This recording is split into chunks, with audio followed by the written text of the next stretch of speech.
So I was in a Starbucks, and I wanted what's called the pour over, and I'm a coffee snob. It's got to be a certain way or I don't want it. And she said, oh, let me make you a cup of coffee out of this new press that we have. I said, oh, I don't really like a press. The coffee's always too strong. She said, let me make this for you. She said, and if you don't like it, I'll make you anything else you want. Well, her hair was going in about every direction, and every piece of it was a different color. Wouldn't have been, like somebody I would have hung out with. But by now I'm learning to have a little bit of brains, that just because they're not like me, that doesn't mean that God doesn't love them. Did you hear me? Anyway, this gal had tattoos all over her. She had her tongue pierced. She had her eyelashes pierced.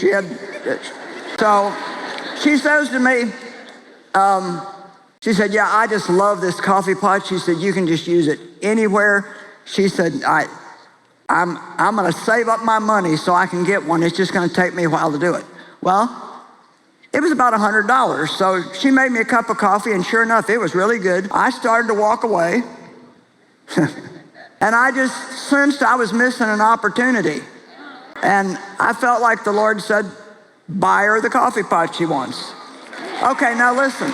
You feel really stupid going up to somebody you don't know and saying, I'd like to buy you that coffee pot, especially today. So I walked around a little bit, get my nerve up, and I went back, called her over, and I said, listen, I want to bless you. I want to buy you one of those coffee pots. And so I just gave her $110.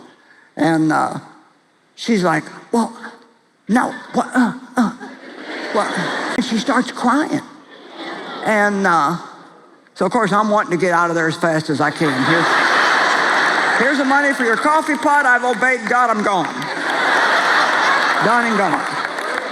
Well, and things like this don't just happen. So it's 2 hours later, and I go to the bathroom in another store, and I start to come in the door, and she is coming out the door. And she looked at me. Now, this is the effect this can have on people. She looked at me, and she said, why are you the kindest person in the whole world? Which obviously I'm not, but nobody had ever showed her that kind of kindness. Do you know how many people there are in the world who have never seen kindness? Nobody's ever really loved them. The world is full of people that nobody has ever loved them. And you have the love of God in you. You have the ability to change people's lives.